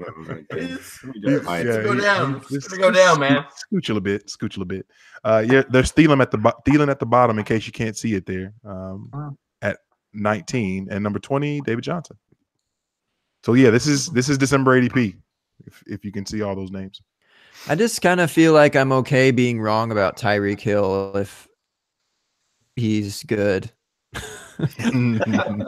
I don't know. Like I just like that's a pretty high draft pick for not like yeah, it's happened and whatnot, but I don't I feel like that's a higher surge than OBJ when OBJ came in his first couple years. I don't know, J Mike, you'd have to fact check the shit out of me on that one, but I'm curious where his ADP was in what's this Tyreek's third year, so I guess like 2015 or 16 because he really only whose ADP win? OBJ in like 2015 and 2016. Okay, just each of those years. I'm just curious, I guess, but I don't know. I'd be okay like being wrong about that. Like we've kind of seen where his ceiling is, and it's great, you know. But like there are also players around there that I just would prefer more than him that are I think safer, like Michael Thomas, for one. See, I think it's exactly right. Like Michael Thomas and Adam Thielen should be neck and neck in ranks, right? I'm the only one who thinks those two should be like joined at the hip in ranks. Like they're doing the exact same thing. Way or a good way? I can't really tell. Okay. You stumped Peter. We'll just leave that one out. What? For grabs. I couldn't tell if you were saying that was a bad thing or a good thing that he was. No, I think that's what we should do. I think that's a good thing. I think the same type of player doing the same thing. If anything, you know, Michael Thomas has got like a historically high catch rate, which should regress even with Drew Brees. So like, but I think they should be neck and neck in ranks wherever you have them, and they should be real high. They should be valued just about the same. I mean, Brees could retire this offseason. Who knows what's going to happen there? Oh, dude. Ebro could talk about that. I don't know. Don't even get me on that, man. Oh, my God. Yeah. Hey, they win the Super Bowl, he's gone, man. He might be gone, He's definitely gone. They win the Super Bowl, you Peyton Manning, you signed, sealed, delivered. He's gone. But oh, no, J Mike. Does Teddy B push that? You know, with him on the roster. And I mean, is he a free agent next year though, or does he have a? He is, but I mean, for a guy that hasn't done anything in the last few years, I mean, do the Saints re-sign him for cheap? There's going to be teams after him this offseason. I know the Redskins. Yeah, but what the teams looking for stopgap quarterbacks? There's going to be quite a few of those. I'm sure people will be after him. I mean, I get that, but. I mean, Peyton getting him in the door and seeing the culture. I mean, if you see any of the videos, Teddy B's all up in it, man. I mean, he's loving all of this and being able to win and be a part of a great team. I mean, I'm Saints through and through, obviously, but I mean, I think that was a really smart move by them, and being able to extend him.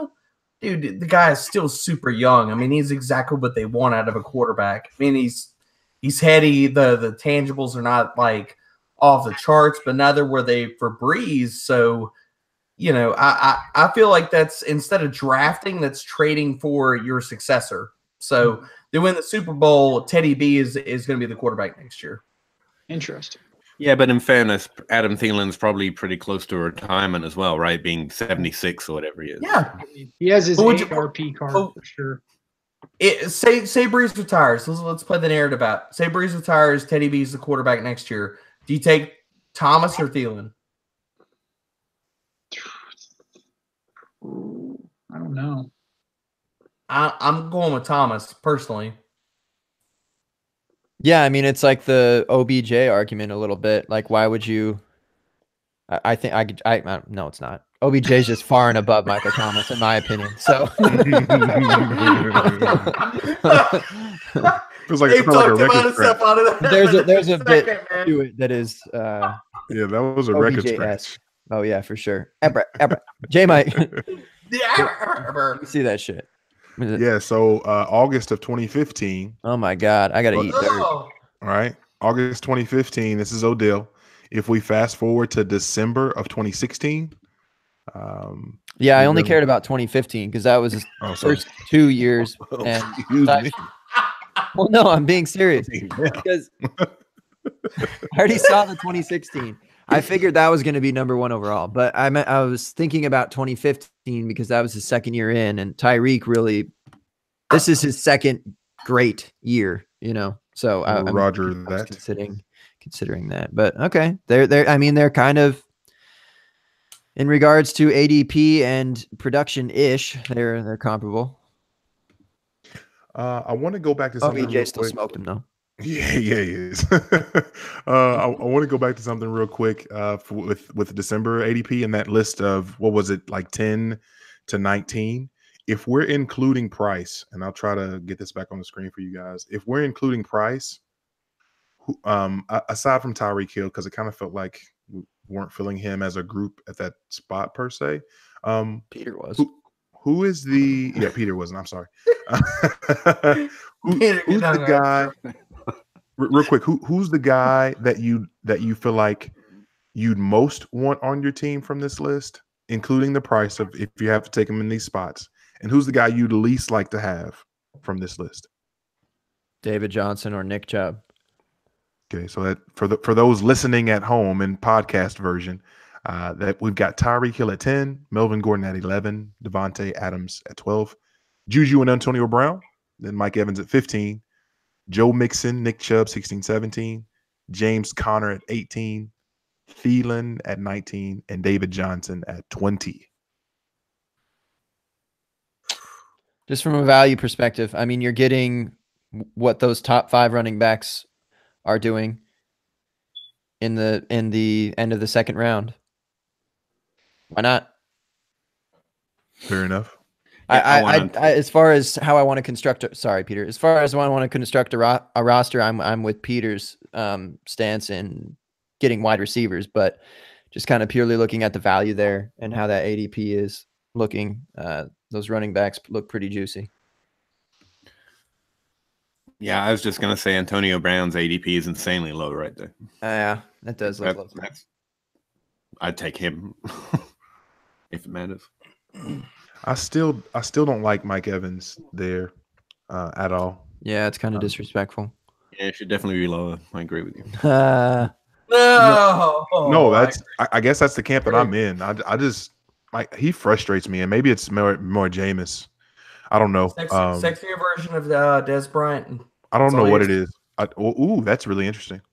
That's all he is, man. It's Mike volume, Evans frustrates me. He frustrates me. It's volume and low catch rate. It's Des Bryant all over. But golly, when he's allergic to yak. I don't know. Yeah. I think that he's probably my answer on this list in terms of just guys. Catch, fall down, run. I just don't want it that spot. Fall down. I don't want it that spot. But yeah, that's also the what's it called? The Zach Reed School of Thought. Shout out to Zach Reed, one of the Dynasty Dummies. He's a big fan of, just like you guys, Peter, Gabe, just like you guys, in terms of building through wide receivers and just figuring out running back at another time per se. Oh man, he's in that camp. I might say like James Conner there too, for a guy that I don't like there at all. I don't know. Higher I or kind lower? of lower. Lower? What'd you I say, think it should Nathan? be lower. I said higher or lower. I was gonna say lower for sure. But Yeah, lower for I sure. was said lower. I mean that's accounting for Roethlisberger being back next year. You say you take Roethlisberger out of that equation, how far does James Conner fall? I mean, just saying it, man. I mean, that's Big Ben is not. What has he got? 1, 2 years? Come on, really? I mean, but despite what he says, who plays telling. longer, Ben or Breeze? There's no telling. There's Is no there this telling. plethora of wide receiver ones with great quarterbacks we think are going to play for the next 10 years? Because every time a wide receiver comes up, someone's like, and in this podcast, it's mostly been Derek, to be fair, Derek. What if the quarterback retires? It's like, no, what if the other quarterback retires? I mean, what if the team quits and like turns into a hockey franchise? I don't know. I mean that's fair, man. But I mean, we're at a kind of like a precipice of like a lot of these teams turning over the quarterbacks. You look at Thomas, you look at Keenan Allen, you look at Antonio Brown, Juju, you look at like a lot of these wide receivers. There are a lot of aging quarterbacks in this league. So it's a fair question to what do they do in the next 2 to 3 years? Well, I think it's a fair question if you think most of what they're doing is their quarterback, and I don't think it is. I think most of what they do is come on. Like Sanders was just fine with Case Keenum. Eli Manning So could Adam barely Thielen support and OBJ. DeAndre Hopkins never had anything but a potato man back there throwing to him or something. Potato man. Yeah, Potato head. DeAndre Hopkins was getting like Larry Fitzgerald-esque targets. So Larry Fitzgerald has had plenty of bad quarterbacks and medium quarterbacks too. I mean, if you want Aaron Rodgers tied to your wide receiver, just take Devontae Adams. He's the only one. So I don't think we often get that, and when we do, I think it's a little more them than their quarterback anyway. That's so I'm not fair, but I look at it like more like a 2-year window, and I don't know how many of these quarterbacks are here even next year. So that's my part of it. I'd rather them go than stick around and pull an Eli Manning. To be fair, I'd rather them getting rookie volume or something than old quarterback volume. Like I just think. I think it's more them than their quarterback. I think the quarterback helps. Don't get me wrong, but I'm not gonna like drop them out of the top 5 if I think they're top 5 wide receiver because their quarterback changes, especially in dynasty. But by the way, Mike Evans has not ever had under 1,000 yards receiving. I know it's really hard to going to have high in yards this year, yards per reception. The touchdowns are low, and that's kind of where we liked Mike Evans. I think when he scored more touchdowns, catch percentage is up. Like y'all are tripping. That was actually my comparison with Hill. No, but that's the thing. Like because one really good season because of touchdowns, and everyone ranks him up there, and then he never does it again. That's what's going to happen with Hill as well. Yeah, but part of that was the young quarterback narrative because Jameis Winston was a top 5 dynasty quarterback going into last season. Because Evans, he's had Fitz and an awful Winston this year. I mean, my issue's not with his highs. My issue's with the poop games. Like people talk about Mike Evans like he's supposed to be like a top 5 wide receiver, and I don't get with that. That's not for me. And just I guess my problem is in a lot of instances, obviously you love the targets. That's a beautiful thing to see on a consistent basis, but one of the things that bothers me with Evans is I feel like in so many games, and maybe I'm hyper focused on it because I have an inherent bias against him, and maybe it even stems back to his time at Texas A&M when Johnny Manziel's throwing them jump balls, and I didn't think that he was necessarily special per se, but there's too many instances where it's not like this season alone. like just in PPR, like he's got a game of 9 points. He's got 2 points, 8 points, 8.8, but he'll also sneak in these 30s and these 25s. And like, I guess the consistency or the lack of consistency in terms of always being someone who I can count on to give me X amount per week. I guess that frustrates me with Evans. That's just a lot of touchdowns though, too, J-Mike. I mean, those I see those like couple games where 1 for 16. Okay, that's bad. 3 for 51. I mean, sure, but he, like with a touchdown, he gets by with a double-digit game. I mean, the touchdown just weren't there this year, whereas he is a touchdown target, and some like it was more so Godwin and Howard and Brate getting those, and so it was just kind of maybe other guys taking the touchdowns away from him, and that's a realistic thing to look at. But also, like I don't know. That's Are you thinking Evans over Thielen? And touchdowns are random. Are you taking Evans over Thielen? He's been drafted inside the top 5 for 4 years now, and he paid off in the top 12 once. Everyone always argues that he gets such a safe young floor, but like that floor has paid off once. So you've got 4 years of overpaying for it, and that's still the argument. Like, he's not just inconsistent week to week; he's inconsistent year to year. I don't know. Yeah, I mean, he relies what you on want him contested catches, and you can't rely on contested catches year to year. It goes up and it goes down. Yep. I mean, back to it. I mean, obviously, I'm gonna play a little bit because obviously we're on the Mike Evans. I want to say hate train, but fade train right now. No. I mean. But but it goes back to it. Devontae Adams or Mike Evans? Who you got? I mean, I'm on Devontae all day. Devontae, yeah. There's your QB argument, but because I got all kinds of crap this year about like taking Devontae Adams over Mike Evans. Everyone wants to talk about like, the 1,000-yard seasons and all that kind of garbage. And I just feel like Devontae Adams is a better wide receiver at his heart than Mike Evans is. I mean, where do y'all stand quickly? He's more of a nuanced route runner. So you're on Adams. Oh yeah. Where's everybody else? Adams. It's not even the question for me. Like, I have him ranked several tiers below. Like So you're on Adams. It's like Antonio Brown, or do I want Justin Hardy? I'll take Antonio Brown. ouch. So obviously, Adams. That was just a random name. Here's Adams. Aton brought up an interesting point in the chat. He said Adams versus Evans isn't a fair fight. He said Adams for sure because he said his targets are catchable. It's true. I mean, beginning of this year, it was a fair fight. It was everybody's still on that Jameis Winston is young kind of train, and I'm just throwing back to like how much crap I got for saying Adams over Evans, and everybody's like, oh yeah, well I mean that's a definite now, but I mean. You take it a few months ago. I mean, Dynasty is so fickle, and now everybody's like, "Oh yeah, I mean, it's Adams over Evans." I mean, but a few years ago, it's like you get the youthers coming out of the freaking woodwork, and everybody's like, "Oh, but they're young, and you got 10 years." Screw that shit, man. Come on. You bro, keeping it real. Screw that. I'm serious, man. I mean. You want to blow out like 10 years of a wide receiver doing stuff year after year? I mean, come on. You're lucky if you got 3, if that. And you've gotten 5. Mike Clayton's rookie year. So Devontae Adams was forgotten in year 3.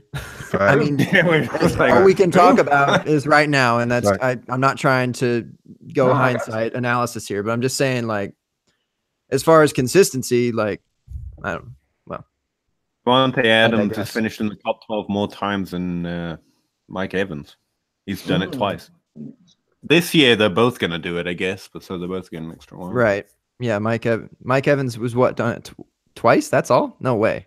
Mike Evans has done it once. Oh, okay. Well, I'm seeing now a 13 in his rookie year. Come on, Peter. You douche. Where's this extra year coming from? 13, 20, what is that, 22? Yeah, okay. You want me to pull it? Pull it. So 13, 13, 23rd, 3rd, and then 17th. Where did this random year come from? Man, that We 2014 set the line at 12. Okay, that It's 2014 year is weird. Like to be 13th overall is actually fine for Yeah, it's fine. I'm not That saying year it's was not nuts. fine. I'm saying you're a top 5 wide receiver. You're hoping for top 5 upside. You're drafting them so high. You So were in he's got- 2014. He's got 12 upside, so just draft him around there. For me, he's around the Cooper Cup kind of area where you're expecting Oh, top 24. You're hoping for top Let's 12. wrap this shit up, bro. You're not just fucking. Peter threw Cooper Cup in there. And Gabe was like, I'm out. I'm out. See, you let him get you after he been getting me this whole episode. I wasn't even trying to get Gabe. He set you up with an okie doke right He there. said, no, I'm out. I'm out. Softball. As Teed soon as up. it came out of his Gone. mouth, I was just staring at your screen. That's a- Man, how get us far's out of here, Kentucky? man. Get us Just out of making here. enemies left and right. No, I would never ever hate anyone but you, Peter. And that's what Nope. I try so hard. I just Just no. no. The one thing that I think I would buy in on is actually Godwin and Howard. And if there ever is an emergence of your boy J Mike or some sort of running back that's going to take away touchdowns, because obviously that's going to put him into that top 5 category. It's not going to be with receptions and yards after the catch. So I can agree with y'all there. Gabe, did you just work in Rojo here? Did I say his name? I don't even know if I forgot what it was. No one says his name. I did, I but love you you, know, Mike. Never I'm happened. not Nate the Pretty, so it's all good. It's been a hard year. Yeah. 1 year does not make a career. It's okay. I will. All right then. Well, I think Justin that's Watson's plenty. I going think to like that's Evan's plenty. job. That's all I'm saying. I think that's plenty. Good Fellas, episode. this is, yeah, this is feisty and fiery and fun and all at once. And we got handsome Nate. We did. Handsome Nate. Let's start there. Let's give him some honors and let him say some words about himself if there's anything left to say. I mean, put the face think to the you guys- content, bro. I think you guys covered it. You can check out my work on Twitter, JHawkChalk89, but that's about it. Thanks for having me on. And Nathan's always good to interact with as well. He's Good he's human. pretty stand up guy for the what 6 months that I've legitimately got to interact with you, Nathan. So it's been good to obviously have you on, but obviously great interacting with you as well. So continue to look forward to what that looks like moving forward, man. Appreciate you. You got to watch yourself with these good-looking cats, man. No, So- man. They'll Dang. shit all over your litter box, bro. All right. I mean, you got to win all the fantasy games and take all the girls. I mean, dang. Save some for the rest of us. I mean, geez. Can a brother get some table scraps? Come on. D bro, that bottle gone yet? It's filling the bottle, bro. Oh, okay. Yeah. That's it. It's on the Turns out bottom, there's it's a on lot the of bottom. liquid in there, huh? A little bit. I mean, I got some work to do. So All right. Well, we can't wait for you to finish the bottle. You have to say goodbye. don't worry, you know me. I'll tweet it out. That's for damn sure. Would you like to share anything about yourself, or should we just move on? I'm not as pretty as Nate, but I will own that. So check out the work at thequantedge.com and you will find my DFS crazy musings, at least it seems like for the rest of the season, on Sirius Radio. So check me out, man. Past that, yeah, bottles up, boys. Bottles up. We'll get there. Calm down. Yeah. That's Gabe's job. Stay away from it. Yeah. What are you trying to do? Who was taking over this pod before? Andy, right? Andy, Singleton? yeah. That's his pod. This is his pod, okay? This is People's Pins Pod. Peter, my dude, what would you like to say about yourself? motherfucker. Nothing. I don't want to say anything about myself, man. Hey, yeah, I actually, guess. Go ahead. Okay. No, man, I was just going to say the Twitter handle. I'm on Twitter at PA Howdy. Believe it or not, I'm absolute joy to interact with. And despite my deep desire to be liked by everyone, I continue to elicit a campaign where I make everyone I like hate me. And so far, it's going well. I'm batting 1,000 on that. But thanks for having me on again, guys. I always enjoy being here, especially where Jake is missing in action right now. For me, he's not responding to my messages anymore. I think I tilted him too hard too, and not really. I just thought that'd be funny. But yeah, I also do a Dynasty podcast, Dynasty Crossover with at Jake Anderson. And if you're listening to this, you know who he is. So I guess that's all I'll say. So yeah, thanks for letting me come on again, guys. I hope I didn't burn the bar down again or something. No, I'm pretty sure we did just fine with you around. So I'm not worried about you guys. You guys gonna be all right? We gonna be all right. I mean, we'll be all right, till Handsome Nate gets the facials and he took his picture down, man. We're kind of we're getting a little aggressive. I feel like he's kind of getting harassed a little bit. He's kind of mad. He's trying to fade it a little bit. Give us a little more FaceTime, but people don't want to see that, so it's all good. J Mike, I think this is your turn. All right, one last question. Our Twitter question from you know who. Berg, what up? Is Jameis fuck. Is Jameis Winston a buy or sell? Or nah? Buy or sell or no? Yeah. I added the last part. We were talking about him in the chat literally just Is moments Berg ago. taking a round table on this one? Yeah, go ahead. Real quick. Sell. Buy or sell? Sell. Nathan? He gone. gone. Peter? Handsome Nate gone. Buy at this point, yeah. J Mike? You can say whatever you think. Yeah, exactly. I'm not right now. I'm okay with like. I guess I don't know how cheap it is. You're probably cheap enough that it's worth buying, but like, right on what a super flex? Like I don't know, and yeah, whatever. J Mike, that's the right answer. I'm just saying no, because one of the reasons that I'm not a big fan of Mike Evans is because of Jameis Winston. Just in general, I have this inherent bias, I think, against both of them, and I'll admit it, obviously, but. I wanted Jameis to be, I'm not even going to start this right now. Yeah. To everyone in the chat, to everyone that was in the chat with us, thank you guys for sticking with us, for chopping it up, bringing up great questions, all sorts of fun things. The chat was lit. So thank you guys very much. Each and every single one of you. Thank you.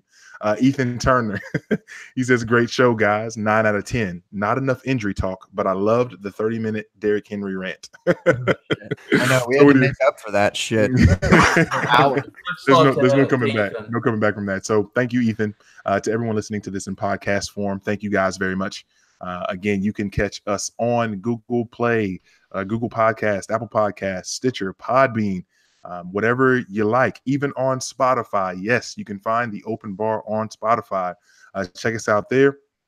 Again, give us a rating, give us a review, and even if you just give us a listen, we greatly appreciate that. Share with a friend who maybe has not heard of us before, or you haven't shared this with before, just to be able to get away from the mundane, the silliness of life, to be able to get you in a place where you're welcome, wherever you're from, whatever you get into, you're welcome. So again, thank you guys for joining us. My Twitter handle at JMikeCheck, at JMICCheck. You can find the show's handle at The Open Bar FP, as in fake pigskin. And you can find my better half's handle at FF Man Bun on Twitter. Gabe, the host with the most, take us home. Throw around the old wubba lubba chub chub to your friends. See what they say. If they don't say anything, perfect. Perfect. This has been something. I am ready for about 8 more hot toddies and get me out of here. So I'm not even going to say much, but thanks to the people that came on. Thanks to the chat. Thanks to Fake Pigskin. I don't know if you shouted them out. I can't remember. J Mike, I'm starting to hallucinate a little bit. Yeah, thank you, Fake Pigskin, for putting us on. We appreciate y'all, and check out their site, what they're doing. Wubba Lubba Chub Chub t-shirts. Check the profile, or maybe it might be a website. I don't know. J Mike and I have to figure that shit out someday. And it might be in 2019, because I don't think we're gonna be here till 2019. J Mike, next week, next Tuesday, anyways, is Mathmas. In some homes, it's Christmas. So I don't know. We're probably skipping. J Mike, is that true? Yeah, my abacus needs a workout. So yeah, we the will. Abacus. Yeah, got to get the abacus. Slide through. So the chances are really high that we will not see you guys again until 2019 on this podcast. Isn't that weird? It is very weird, but 2018 has been so good to us and to all of our listeners and everybody who supports us and retweets and shouts us out and shows love to our guests. Man, we don't. It's humbling and we don't deserve it, but you guys have been incredibly kind toward us. So thank you. So many guests. I mean, rotating through. Even when we double up, like there's still new ones flowing through, and there certainly hadn't been 52 episodes, but I'm sure it's up somewhere in the 40s or so, and that's just crazy, man. That's fun. But yeah, we'll see if it happens in January 1st. I don't know. There's always plenty to talk about. We love Dynasty, J Mike. This off season, this is where we're at. Like, we just kind of have to put up with the NFL season. Really, we just kind of push through it. But we're always talking Dynasty. We come alive. We'll see y'all next year in 2019. Fellas in the chat, ladies in the chat, fellas in the Google Hangout here, put your drinks up, okay? Little cheersy do right here. Yep, I like that. Okay, and happy 2018, y'all. We'll see y'all in 2019. Deuces.